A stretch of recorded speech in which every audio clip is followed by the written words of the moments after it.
Paul, looking steadfastly at the council, said, "Brothers, I have lived before God in all good conscience until today." The high priest Ananias commanded those who stood by him to strike him on the mouth. Then Paul said to him, "God will strike you, you whitewashed wall. Do you sit to judge me according to the law, and command me to be struck contrary to the law?" Those who stood by said, "Do you malign God's high priest?" Paul said, "I didn't know, brothers, that he was the high priest. For it is written, 'You shall not speak evil of a ruler of your people.'" But when Paul perceived that the one part were Sadducees and the other Pharisees, he cried out in the council, "Men and brothers, I am a Pharisee, a son of Pharisees. Concerning the hope and resurrection of the dead, I am being judged." When he had said this, an argument arose between the Pharisees and Sadducees, and the crowd was divided. For the Sadducees say that there is no resurrection, nor angel, nor spirit, but the Pharisees confess all of these. A great clamor arose, and some of the scribes of the Pharisees' part stood up and contended, saying, "We find no evil in this man, but if a spirit or angel has spoken to him, let's not fight against God." When a great argument arose, the commanding officer, fearing that Paul would be torn to pieces by them, commanded the soldiers to go down and take him by force from among them and bring him into the barracks. The following night the Lord stood by him and said, "Cheer up, Paul, for as you have testified about me at Jerusalem, so you must testify also at Rome." When it was day, some of the Jews banded together and bound themselves under a curse, saying that they would neither eat nor drink until they had killed Paul. There were more than 40 people who had made this conspiracy.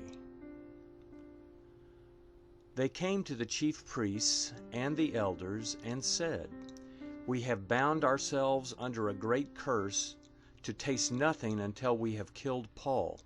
Now therefore you with the council inform the commanding officer that he should bring him down to you tomorrow, as though you were going to judge his case more exactly. We are ready to kill him before he comes near." But Paul's sister's son heard that they were lying in wait, and he came and entered into the barracks and told Paul. Paul summoned one of the centurions and said, "Bring this young man to the commanding officer, for he has something to tell him." So he took him and brought him to the commanding officer and said, "Paul the prisoner summoned me and asked me to bring this young man to you. He has something to tell you." The commanding officer took him by the hand and going aside asked him privately, "What is it that you have to tell me?" He said, "The Jews have agreed to ask you to bring Paul down to the council tomorrow, as though intending to inquire somewhat more accurately concerning him. Therefore don't yield to them, for more than 40 men lie in wait for him, who have bound themselves under a curse to neither eat nor drink until they have killed him. Now they are ready, looking for the promise from you." So the commanding officer let the young man go, charging him, "Tell no one that you have revealed these things to me."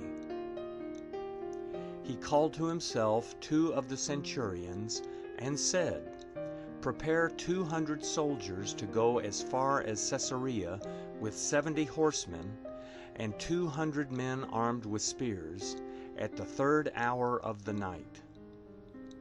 He asked them to provide animals that they might set Paul on one and bring him safely to Felix the governor. He wrote a letter like this: "Claudius Lysias to the most excellent governor Felix, greetings. This man was seized by the Jews and was about to be killed by them, when I came with the soldiers and rescued him, having learned that he was a Roman. Desiring to know the cause why they accused him, I brought him down to their council.